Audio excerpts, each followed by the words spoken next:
മഹേഷിൻ്റെ ഏറ്റവും വലിയ നേരംപോക്ക് എന്ന് പറയുന്നത് ഇപ്പോൾ 5 വയസ്സായ നക്ഷത്രമോടെ കൂടെ സമയം ചിലവഴിക്കുമെന്നതാണ്. കളിയും ചിരിയും ഒക്കെയാണ് ഇപ്പോൾ ആ വീട്ടിൽ കേൾക്കുന്നത്. മഹേഷ് എവിടെ പോയാലും നക്ഷത്രമോള് അച്ഛനൊപ്പം കാണും. ചന്ത വരെ പോകുന്നെങ്കിൽ പോലും സ്കൂട്ടറിൻ്റെ ഫ്രണ്ടിൽ ഈ കുട്ടിയെ നിർത്തിയാണ് മഹേഷ് കൊണ്ടുപോകുന്നത്. നാട്ടുകാരൊക്കെ ഇത് കണ്ട് ചോദിക്കും, മഹേഷേ നിനക്ക് ആ കൊച്ചിനൊന്ന് വീട്ടിലിട്ടിട്ട് പൊയ്ക്കൂടെ എന്ന്. അത് കേൾക്കാത്ത പോലെ അയാൾ അങ്ങ് പോകും.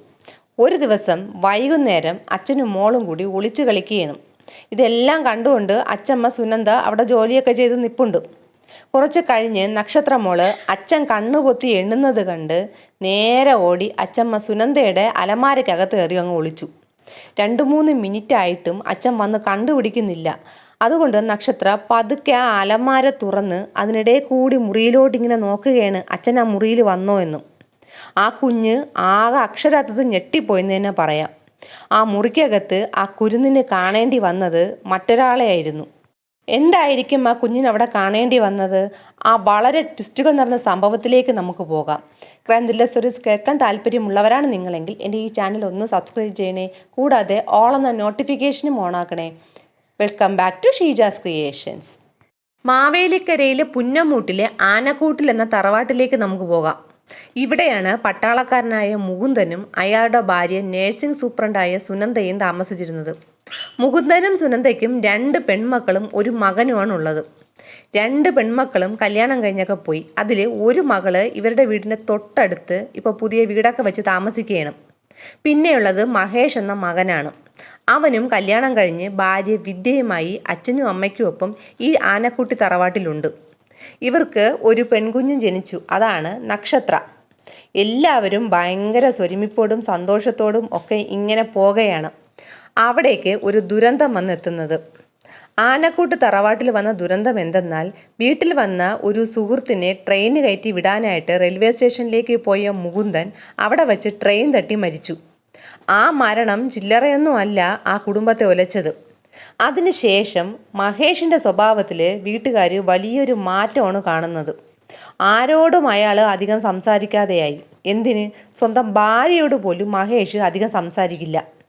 അച്ഛൻ പെട്ടെന്നിങ്ങനെ ദാരുണമായിട്ട് മരിച്ചതിലുള്ള ഷോക്കായിരിക്കും എന്നാണ് എല്ലാവരും കരുതിയത്. പോകെ അത് മാറാൻ സമയമെടുക്കുമെന്ന് കരുതി വീട്ടുകാരൊക്കെ ഇങ്ങനെ വെയിറ്റ് ചെയ്തിരിക്കുകയാണ്. അപ്പോഴാണ് അടുത്ത ദുരന്തം കൂടി ആ തറവാട്ടിൽ ഉണ്ടാകുന്നത്. അതായത് മഹേഷിൻ്റെ ഭാര്യ വിദ്യയുടെ മരണം. അവൾ ബെഡ്റൂമിൽ കെട്ടിത്തൂങ്ങി മരിച്ചു. എന്തിനെന്നോ ഏതിനെന്നോ ഒരു പിടിയുമില്ല. വിദ്യയുടെ വീട്ടുകാരും നാട്ടുകാരും ഒക്കെ പറയുന്നത് മഹേഷിൻ്റെ ചില സ്വഭാവ വൈകൃതം താങ്ങാൻ പറ്റാതെയാണ് വിദ്യ ഈ കടുങ്കൈ ചെയ്തതെന്നാണ്. ഇതിൽ വിദ്യയുടെ വീട്ടുകാർ കൊടുത്ത പരാതിയൊക്കെ ഇപ്പോൾ കേസായിട്ട് നിൽക്കുകയാണ്. കുഞ്ഞിനെ അമ്മ വീട്ടിലേക്ക് തിരിച്ചു വേണമെന്ന് പറഞ്ഞ് വിദ്യയുടെ അച്ഛനും അമ്മയും മുന്നോട്ട് വന്നിരിക്കുകയാണ്. എന്നാൽ ചത്താലും കൊച്ചിനെ വിട്ടുതരില്ല എന്ന ഉറച്ച നിലപാടിലാണ് മഹേഷ്. കേസും കാര്യങ്ങളും ഒക്കെ ആയിട്ട് ഇങ്ങനെ നിൽക്കുകയാണ്. പക്ഷേ ഈ കേസിൽ മഹേഷിന് തന്നെയാണ് വിജയം ഉണ്ടായത്. നക്ഷത്രമോക്ക് അച്ഛനെ മതി, ആരെ കൂടെയും പോകാൻ തയ്യാറല്ല കുഞ്ഞ്. അച്ഛനെ പിരിഞ്ഞ് ഒരു നിമിഷം പോലും ആ കുഞ്ഞിന് ഇരിക്കാൻ പറ്റില്ല എന്ന് കോടതിക്ക് ബോധ്യപ്പെട്ടതോടുകൂടി കുട്ടിയെ അച്ഛനൊപ്പം തന്നെ നിൽക്കട്ടെ എന്ന് കോടതി വിധി പറയുകയാണ്. പക്ഷേ മഹേഷിനൊപ്പം കുട്ടിയെ നിർത്താനാണെങ്കിൽ വിദ്യയുടെ വീട്ടുകാർക്ക് തീരെ താല്പര്യമില്ല. മഹേഷിൻ്റെ സ്വഭാവമാണെങ്കിൽ കുറച്ചുകൂടി പരിക്കൻ രീതിയിലാണ് ഇപ്പോൾ. അയാൾ ആരെ കണ്ടാലും മുഖത്തോലും നോക്കാതെ ഒഴിഞ്ഞു മാറി അങ്ങ് പോകുന്ന ഒരവസ്ഥയായി. ഇയാളുടെ ഈ സ്വഭാവ വൈകൃതം കാരണം സഹോദരിമാരായിട്ടും ഒക്കെ ഇയാൾ പല പ്രശ്നങ്ങൾ ഉണ്ടാവുകയും അവരിപ്പോൾ ഈ വീട്ടിൽ കയറില്ല എന്ന ഒരവസ്ഥയിലോട്ട് കാര്യങ്ങൾ കൊണ്ടെത്തിക്കുകയും ചെയ്തിട്ടുണ്ട്. കുട്ടിയെ മാത്രമാണ് അയാൾ ജീവിതത്തിൽ ആകെ കൂടി പരിഗണിച്ചിരുന്നത്. സുനന്ദ മകനെ തിരുത്താൻ പല തവണ ശ്രമിച്ചെങ്കിലും അതെല്ലാം മഹേഷും ഈ സുനന്ദയുമായിട്ട് പല പ്രശ്നങ്ങളിൽ കൊണ്ടെത്തിക്കുകയാണ് ചെയ്തത്. ഒരു ദിവസം കുട്ടിയുമായി ഒളിച്ചു കളിക്കാൻ മഹേഷ് കണ്ണിങ്ങനെ പൊത്തുകയാണ്. എന്നിട്ട് അച്ഛൻ എണ്ണാം, മോള് പോയി ഒളിക്കെന്ന് പറയുകയാണ്. അച്ഛൻ കണ്ണുപൊത്തി 1, 2 എന്ന് എണ്ണാൻ തുടങ്ങിയതും നക്ഷത്ര നേരെ ഓടി സുനന്ദയുടെ മുറിയിലെ അലമാരയിൽ കയറി ഒളിച്ചു. ആ അലമാരയിലിരുന്ന കുട്ടിക്ക് അച്ഛൻ എന്തു തന്നെ കണ്ടുപിടിക്കാൻ വരാത്തതെന്ന് ടെൻഷനുണ്ടായി. അപ്പോഴുണ്ട് ആ മുറിയിൽ എന്തൊക്കെയോ ചില ശബ്ദങ്ങൾ കുട്ടി കേൾക്കുകയാണ്.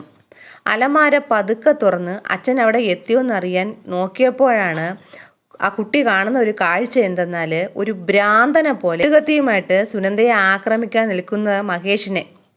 മഹേഷിൻ്റെ ആ ഒരു കോലം കണ്ട് ശരിക്കു പറഞ്ഞാൽ നക്ഷത്ര പേടിച്ചുപോയി. മകൻ്റെ ആക്രമണത്തിൽ നിന്നും തലനാരിഴയ്ക്ക് രക്ഷപ്പെട്ട് സുനന്ദ ആ വീട്ടിൽ നിന്നും നേരെ ഓടി രക്ഷപ്പെട്ട് ചെന്നത് മകളുടെ വീട്ടിലേക്കാണ്. അതോടെ സുനന്ദയും ആ വീട്ടിൽ പിന്നെ കയറിയിട്ടില്ല. ഇപ്പോൾ ആ കുടുംബ വീട്ടിൽ മഹേഷും 6 വയസ്സുകാരി നക്ഷത്രയും മാത്രമാണ് താമസം. കൊച്ചിനെയാണെങ്കിൽ മഹേഷിൽ നിന്നും രക്ഷിക്കണമെന്നൊക്കെ ഈ സുനന്ദയ്ക്ക് ആഗ്രഹമുണ്ട്. കാരണം സ്വന്തം അമ്മയെ കൊല്ലാനായിട്ട് വെട്ടുകത്തി എടുത്തവനാണ്. അപ്പോൾ നാളെ കുഞ്ഞിന് എന്ത് സംഭവിക്കുമെന്നൊരാദി ഈ അച്ചമ്മയ്ക്കുണ്ട്. പക്ഷേ അവൻ ആ കൊച്ചിനെ പൊന്നുപോലെ നോക്കുന്നത് കൊണ്ട് തന്നെ എന്ത് ചോദിച്ചാലും അതിന് വാങ്ങിച്ചു കൊടുക്കും, എല്ലായിടത്തും കൊണ്ടുപോകും. അതൊക്കെ കൊണ്ട് തന്നെ ആ കുട്ടിക്കാണെങ്കിൽ അച്ഛനെ കാണാതെ ഇരിക്കാൻ പറ്റില്ല. ആര് വിളിച്ചാലും ആ കുട്ടി അവിടെ നിന്ന് മാറുകയും ഇല്ല എന്നൊരവസ്ഥയാണ്. അപ്പോൾ സുനന്ദയ്ക്ക് പിന്നെ ഒന്നും ചെയ്യാനും പറ്റത്തില്ല. ഈ മഹേഷ് ആണെങ്കിൽ ജോലിക്കൊന്നും പോകാതെ അച്ഛൻ മരിച്ച ശേഷം വീട്ടിലിരുന്ന് ഈ അച്ഛൻ്റെയും അമ്മയുടെയൊക്കെ പെൻഷൻ ഒപ്പിട്ട് വാങ്ങിച്ച് അതെടുത്താണ് ജീവിക്കുന്നത്. 10 പൈസ പോലും ഈ അമ്മയ്ക്ക് ഇവൻ കൊടുക്കത്തില്ല. ആഡംബര ജീവിതം വേണം, എന്നാൽ അവൻ അധ്വാനിക്കാനും വയ്യ. സുനന്ദ ആ വീട്ടിൽ നിന്നും മാറിയ ശേഷം അവരുടെ പെൻഷൻ തൊടാൻ പിന്നീട് ഇവർ മഹേഷിനെ അനുവദിച്ചില്ല. അതൊക്കെ ഇവന് നല്ല ദേഷ്യം വരികയാണ്. അതും പറഞ്ഞ് ആ വീട്ടുമുറ്റത്ത് ചെന്ന് മഹേഷ് ഈ അമ്മയെ ചീത്ത വിളിക്കുകയും അത്യാവശ്യം ബഹളമൊക്കെ ഉണ്ടാക്കുകയൊക്കെ ചെയ്തു. പക്ഷെ അത് ആരും ലെവലേശം മൈൻഡ് ചെയ്തില്ല. ഒടുവിൽ മഹേഷ് ഇനി എന്ത് ചെയ്യുമെന്ന് ഇങ്ങനെ ഇരുന്ന് ആലോചിക്കുകയാണ്. കാരണം ഇപ്പോൾ അച്ഛൻ്റെ പെൻഷൻ മാത്രമേ ഉള്ളൂ. നല്ല ജീവിതം ജീവിക്കണമെങ്കിൽ ഈ ആഡംബര ജീവിതത്തിന് നല്ല വരുമാനവും വേണം. അങ്ങനെ ഇവൻ ചിന്തിച്ചിരിക്കുമ്പോഴാണ് ഇവന് തോന്നുന്നത്, ഞാൻ എത്ര കാലം ഇങ്ങനെ ഒറ്റത്തടിയായിട്ട് ജീവിക്കും? എനിക്കും വേണ്ട ഒരു കൂട്ട്. ഒരിക്കൽ കൂടി കല്യാണം കഴിക്കാം, അപ്പോൾ പിന്നെ പ്രശ്നമില്ലല്ലോ. അതിന് മഹേഷ് മാട്രിമോണിയയിലുമൊക്കെ പിന്നീട് വിവാഹ പരസ്യം കൊടുക്കുകയാണ്. അതിങ്ങനെയാണ്: വിഭാര്യനായ ഒരു കുട്ടിയുള്ള യുവാവിന് വധുവിന് ആവശ്യമുണ്ട് എന്നും. കൂട്ടത്തിൽ ഒരു ഡിമാൻഡും കൂടി മഹേഷ് വയ്ക്കുകയാണ്: ജോലിയുള്ള യുവതികൾക്ക് മുൻഗണന എന്നും. മഹേഷ് ബിസിനസ് എന്നാണ് അവൻ്റെ ജോലിക്ക് ഈ മാട്രിമോണിയിൽ കൊടുത്തിരുന്നത്. ആഡംബര ജീവിതത്തിന് ജോലിയുള്ള ഒരു പെണ്ണിനെ തന്നെ കെട്ടണമെന്നും അയാൾക്ക് നിർബന്ധമുണ്ട്. കുറച്ച് പ്രപ്പോസൽസൊക്കെ മഹേഷിന് ഈ മാട്രിമോണി വരികയും ചെയ്തു. പക്ഷേ വന്നവരിൽ ചിലതൊക്കെ ജോലിയൊന്നും ഇല്ലാത്ത പെണ്ണുങ്ങളുടെ ആലോചനയാണ്. മഹേഷ് അതൊന്നും കൈ കൊടുക്കാനേ നിന്നില്ല. പിന്നെ സൗന്ദര്യവും സാമ്പത്തികവും ജോലിയും ഒക്കെ ഉള്ളവർക്ക് ഒരൊറ്റ പ്രശ്നം എന്താണെന്ന് വെച്ചാൽ മഹേഷല്ല, മഹേഷിൻ്റെ കുഞ്ഞായിരുന്നു. ചിലരൊക്കെ ആവശ്യപ്പെട്ടത്, കുഞ്ഞിനെ ഞങ്ങൾക്ക് അംഗീകരിക്കാൻ വയ്യ, അതുകൊണ്ട് കുട്ടിയെ ബന്ധുക്കൾക്ക് കൈമാറിക്കഴിഞ്ഞാൽ ഈ കല്യാണത്തിന് സമ്മതിക്കാമെന്നാണ്. മഹേഷ് നക്ഷത്രയെ വിദ്യയുടെ വീട്ടുകാർക്കോ അച്ചമ്മയായ സുനന്ദയ്ക്കോ ആർക്ക് വേണമെങ്കിലും കൊടുക്കാമെന്ന ഒരു തീരുമാനത്തിലും എത്തി. എന്നാൽ നക്ഷത്രയ്ക്ക് അച്ഛനെ വിട്ട് എങ്ങും പോകണ്ട, അച്ഛൻ മതി അവക്ക്. നക്ഷത്രയെ ഒഴിവാക്കാൻ വേണ്ടി അതുവരെ സ്നേഹത്തിൽ അതിനോട് പെരുമാറുന്ന മഹേഷ് പിന്നെ ചെയ്തത് എന്തെന്നാൽ അത്യാവശ്യം ഈ കൊച്ചിനെ വഴക്ക് പറയാനും തല്ലാനും ഒക്കെ തുടങ്ങിയാണ്. അടിയൊക്കെ കൊണ്ട് കരയുമെങ്കിലും ഈ കുഞ്ഞ് അച്ഛനെ വിട്ട് മാറേയില്ല. കുറച്ച് കഴിയുമ്പോൾ അച്ഛൻ്റെ അടുത്ത് ചെന്ന് ഒട്ടിയിരിക്കും. വന്ന കല്യാണം എല്ലാം മുടങ്ങിയത് ഈ കുട്ടി കാരണമെന്നുള്ള ദേഷ്യമാണെങ്കിലും മഹേഷിന് ഇങ്ങനെ ഉള്ളി കിടക്കുകയാണ്. അങ്ങനെ പോകവെയാണ് ഒരു വനിതാ സിവിൽ പോലീസ് ഓഫീസറെ ആലോചന മഹേഷിന് വരുന്നത്. സന്തോഷം കൊണ്ട് മഹേഷ് ഇങ്ങനെ തുള്ളി ചാടി. പോലീസുകാരി എന്നൊക്കെ പറയുമ്പോൾ എന്തായിരിക്കും ശമ്പളം? മാത്രമല്ല 4 ആളെടുത്ത് പറയാനാണെങ്കിൽ നല്ല വെയിറ്റും ഉണ്ട്. മഹേഷിന് ഈ കല്യാണം ഒന്ന് നടന്നാൽ മതി. മഹേഷിന് ലോട്ടറി അടിച്ചെന്ന് തന്നെ പറയാം. പെൺകുട്ടിയായിട്ട് മഹേഷ് നിരന്തരം വിളിയും കാര്യങ്ങളും ഒക്കെ ഉണ്ടാവുകയാണ്. പോകെ ഇവൻ്റെ സ്വഭാവ വൈകൃതങ്ങൾ ആ പോലീസുകാരി പെൺകുട്ടിക്ക് കറക്റ്റായിട്ട് മനസ്സിലാവാൻ തുടങ്ങി. ഇടയ്ക്കിടയ്ക്കുള്ള ഫോൺ വിളി, ഈ കുട്ടി ഡ്യൂട്ടിയിൽ ഇരുന്നാലും അവൾ ഫോൺ അറ്റൻഡ് ചെയ്യണം, അറ്റൻഡ് ചെയ്തില്ലെങ്കിൽ അവളോട് ദേഷ്യപ്പെടുക, പിന്നെ സംശയത്തോടെയുള്ള ചില ചോദ്യം ചെയ്യലും ഒരുപാട് നിയന്ത്രിക്കാനുള്ള ശ്രമവും ഒക്കെയാണ് മഹേഷ്. മദ്യപിക്കുന്നത് കൂടാതെ മഹേഷ് മറ്റെന്തൊക്കെയോ വലിച്ചു കയറ്റുന്നുണ്ട്, അതായത് ലഹരി ഉപയോഗിക്കുന്നുണ്ടെന്നും ഈ പെൺകുട്ടി കൃത്യമായി കണ്ടുപിടിക്കുകയും ചെയ്തു. ഇതിനിടയിൽ പെൺവീട്ടുകാർ ആ ഏരിയയിൽ വന്ന് വിശദമായിട്ടൊരു അന്വേഷണം നടത്തുകയാണ്.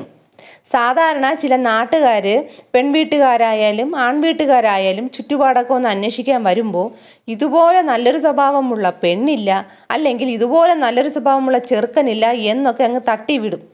പക്ഷേ ഇവിടെ അന്നാട്ടുകാർ മഹേഷിനെ അനുകൂലിച്ചില്ല. അവർ കറക്റ്റായിട്ട് ഇവൻ്റെ സ്വഭാവ വൈകൃതത്തെപ്പറ്റിയൊക്കെ ആ വന്നവർക്ക് പറഞ്ഞു കൊടുക്കുകയാണ്. അതും കൂടി ആയതോടെ ആ പെൺകുട്ടി ഇവനുമായിട്ടുള്ള ബന്ധവും വലിച്ചെറിഞ്ഞ് അതിൻ്റെ ജീവനും കൊണ്ട് രക്ഷപ്പെട്ടു. മഹേഷിന് ആകെ തലയ്ക്ക് ഭ്രാന്ത് പിടിച്ച പോലെയായി. എല്ലാവരോടും ദേഷ്യം. അതിൽ അവൻ ഒരു കാര്യം തീരുമാനിക്കുകയാണ്. തന്നെ ഇട്ടിട്ട് പോയ ആ പോലീസുകാരി പെണ്ണിന് തന്നെ കൊടുക്കണം ആദ്യം ഒരു പണി. പിന്നെ രണ്ടാമത് താൻ ഒപ്പിട്ട് വാങ്ങിക്കൊണ്ടിരുന്ന ഈ പെൻഷൻ തൊടാൻ പോലും സമ്മതിക്കാതെ അപ്പുറത്ത് പോയി സഹോദരിക്കൊപ്പം താമസിക്കുന്ന ആ തള്ളയ്ക്കും കൊടുക്കണം ഒരു ചിമിട്ടം പണി. പിന്നെ വന്ന കല്യാണം മൊത്തവും മുടങ്ങിപ്പോകാൻ കാരണമായ സ്വന്തം മോക്കും കൊടുക്കണം ഒരു പണി. എന്നിട്ട് ഈ മൂന്നിനെയും തട്ടിയ ശേഷം എന്തെങ്കിലും ചെയ്ത് സ്വയം അങ്ങ് ചാവുകയും വേണം. ഈ ഒരു തീരുമാനം നടപ്പിലാക്കാനാണ് പിന്നെ മഹേഷ് ശ്രമിച്ചത്. അയാൾ അതിനാദ്യം ചെയ്തത് ഒരു കൊല്ലനെ പോയി കണ്ട് നല്ല മൂർച്ചയുള്ള ഒരു മഴു പണി കഴിപ്പിക്കുകയാണ്. ഒറ്റ വെട്ടിന് തുണ്ടാവുന്ന ഒരു മഴു വേണമെന്നാണ് കൊല്ലനോട് പറഞ്ഞിരിക്കുന്നത്. 2023 ജൂൺ മാസം മഴുവൊക്കെ പണി കഴിപ്പിച്ച് അതുമായി മഹേഷ് വീട്ടിലെത്തി. ഇതിനെ കൊണ്ട് അടുക്കളയിൽ വയ്ക്കുകയാണ്. എന്നിട്ട് നേരെ ഹാളിൽ ചെന്ന് TV കണ്ടുകൊണ്ടിരിക്കുന്ന നക്ഷത്രയെ കുറച്ചു നേരം ഇങ്ങനെ നോക്കി നിന്നു. എന്നിട്ട് കുഞ്ഞിൻ്റെ അടുത്ത് ചെന്ന് അതിൻ്റെ കയ്യിൽ വാങ്ങിച്ചുകൊണ്ടുവന്നൊരു ചോക്ലേറ്റ് കൊടുക്കുകയാണ്. അച്ഛൻ ചോക്ലേറ്റ് കൊണ്ടുവന്ന സന്തോഷത്തിൽ ആ കുഞ്ഞിങ്ങനെ ഇരിക്കുകയാണ് TVയും കണ്ട്. മഹേഷ് നേരെ അകത്ത് പോയി മുറിക്കകത്തുനിന്ന് ലാപ്ടോപ്പ് എടുത്തുകൊണ്ട് വന്നു. എന്നിട്ട് അതിലൊരു കാർട്ടൂൺ വെച്ചിട്ട് ഈ കുഞ്ഞിൻ്റെ കൈ കൊടുത്തിട്ട് പറയുകയാണ്, മോള് ഇതിൽ കാർട്ടൂൺ കാണാം, ദേ ആ സോഫയിൽ പോയി കിടന്ന് കണ്ടോ. പാവം കുഞ്ഞ് സ്നേഹത്തിൻ്റെ പിന്നിൽ ഒളിഞ്ഞിരിക്കുന്ന ചതി അറിയാതെ ഈ ലാപ്ടോപ്പും കൊണ്ട് സോഫയിൽ കമഴ്ന്ന് കിടന്ന് ഈ ചോക്ലേറ്റും കഴിച്ച് കാർട്ടൂൺ ഇങ്ങനെ കണ്ടുകൊണ്ടിരിക്കുകയാണ്. മഹേഷ് പിന്നെ ഒട്ടും താമസിച്ചില്ല. അടുക്കളയിൽ പോയി ആ മൂർച്ച കൂട്ടി ചെയ്തു വച്ചിരിക്കുന്ന മഴു എടുത്തുകൊണ്ട് വന്നു. അച്ഛനെ വിട്ടിങ്ങനെ മാറാതെ കടിച്ചു പിടിച്ച് ജീവിക്കുന്ന ആ കുഞ്ഞിനെ കൊല്ലുന്നതിൽ ഒരു പതർച്ചയും മനസ്താപവും അവനിൽ തെല്ലും ഉണ്ടായില്ല. മഴന്ന് കിടന്ന് ഈ ലാപ്ടോപ്പിൽ കാർട്ടൂണും കണ്ട് ചോക്ലേറ്റ് നുണഞ്ഞുകൊണ്ട് കിടക്കുന്ന ആ 6 വയസ്സുകാരി കുഞ്ഞിൻ്റെ കഴുത്ത് ലക്ഷ്യമാക്കി ഒരൊറ്റ വെട്ടാണ്. ആ വെട്ടി തന്നെ ഒറ്റ പിടച്ചിലോടെ ആ കുഞ്ഞ് പിടഞ്ഞങ്ങ് മരിച്ചു. പാതി മാംസത്തിൽ ആ കുഞ്ഞ് കഴുത്തിങ്ങനെ തൂങ്ങിക്കിടക്കുകയാണ്. ഇത് കണ്ടിട്ടും ഒന്നും തോന്നിയില്ല അവന്. കലി അടങ്ങാതെ അവൻ നേരെ ആ ചോര പുരണ്ട മഴുവുമായിട്ട് നേരെ ഓടിയത് അമ്മ സുനന്ദയുടെ അടുത്താണ്. ഇവൻ്റെ ഈ രക്തം പുരണ്ട മഴുവും കൊണ്ടുള്ള വരവ് കണ്ട് വരാന്തയിൽ ഇവരിങ്ങനെ പകച്ച് നിൽക്കുകയാണ്. ആ അമ്മയുടെ കഴുത്തിലോട്ട് മഴു ഒരൊറ്റ വീശാണ്. പക്ഷേ ഭാഗ്യം കൊണ്ട് തെല്ലിടയ്ക്ക് അത് മാറി തലയുടെ സൈഡിൽ ഇവരുടെ തലയിലോട്ട് ആ വെട്ട് വീഴുകയാണ്. ഇതും കഴിഞ്ഞ് മഹേഷ് അവിടെ നിന്നും ആ വനിതാ പോലീസുകാരിയെ വകവരുത്താനായിട്ട് പോകാൻ തിരിഞ്ഞെങ്കിലും ഈ ബഹളമൊക്കെ കണ്ടിട്ട് നാട്ടുകാർ ഇവനെ വളഞ്ഞിട്ട് പിടിച്ചവിടെ വച്ചു. അതുമാത്രമല്ല ആംബുലൻസ് വിളിച്ച് സുനന്ദയെ അന്ന് തന്നെ ആശുപത്രിയിലേക്ക് മാറ്റുകയും ചെയ്തു. പോലീസ് വിവരം പറഞ്ഞ് സംഭവ സ്ഥലത്തെത്തി മഹേഷിനെ അറസ്റ്റ് ചെയ്യുകയാണ്. പോലീസിനോട് മഹേഷ് ആദ്യം പറഞ്ഞത് ഞാൻ എൻ്റെ മകളെ കൊന്നിട്ടില്ല എന്നാണ്. പക്ഷെ നാട്ടുകാരൊരു കാര്യം വ്യക്തമായിട്ട് പറഞ്ഞു, ഈ സ്ത്രീയെ വെട്ടി നാട്ടുകാർ പിടിച്ചു വച്ചപ്പോൾ ഇവൻ വിളിച്ചു കൂവുന്നുണ്ട്, ഞാൻ അവിടെ കൊന്നിട്ടിട്ടുണ്ട്, എൻ്റെ മകളെ കൊന്നിട്ടിട്ടുണ്ട് എന്ന്. അങ്ങനെ പോലീസും നാട്ടുകാരും ഒക്കെ ആ വീട്ടിൽ ചെന്ന് നോക്കുമ്പോൾ രക്തത്തിൽ കുളിച്ച് ഇങ്ങനെ കഴുത്ത് തൂങ്ങിയ നിലയിൽ മരിച്ചു കിടക്കുന്ന ആ കുഞ്ഞിനെയാണ് കണ്ടത്. സ്റ്റേഷനിലെത്തി കുറേ കഴിഞ്ഞപ്പോൾ തന്നെ ഇവൻ ആ കുറ്റം അങ്ങ് സമ്മതിച്ചു, ഞാനാണ് എൻ്റെ മകളെ കൊന്നതെന്ന്. കോടതിയിൽ ഹാജരാക്കിയ കുറ്റപത്രത്തിൽ പറഞ്ഞിരുന്നത് മഹേഷിൻ്റെ മൊഴി ഇങ്ങനെയാണ്: ഭാര്യ മരിച്ച് 3 കൊല്ലം ഒറ്റയ്ക്ക് ജീവിച്ച താൻ പുനർവിവാഹം കഴിക്കാൻ ശ്രമിച്ചപ്പോൾ അതെല്ലാം മുടക്കാൻ കാരണമായത് ഈ മകളുള്ളത് കൊണ്ടാണ്. ആ വിരോധമാണ് ഞാൻ അവളെ കൊല്ലാൻ കാരണമെന്നാണ്. മാവേലിക്കര സബ് ജയിലിലേക്ക് മാറ്റിയ മഹേഷ് അവിടെ വെച്ച് ഈ പോലീസ് രജിസ്റ്റർ പരിശോധിക്കുന്നതിനിടയിൽ മേശപ്പുറത്ത് നിന്ന് ബ്ലേഡ് എടുത്ത് സ്വന്തം കഴുത്തിലേക്ക് ഒരു മുറിച്ചു. പക്ഷേ ഭാഗ്യത്തിന് പോലീസ് തക്ക സമയത്ത് ആശുപത്രിയിൽ എത്തിച്ചതുകൊണ്ട് അവൻ്റെ ജീവൻ അന്ന് രക്ഷപ്പെട്ടു. അതിനുശേഷം മഹേഷിനെ തിരുവനന്തപുരം സെൻട്രൽ ജയിലിലേക്ക് റിമാൻഡ് ചെയ്ത് വിടുകയാണ്.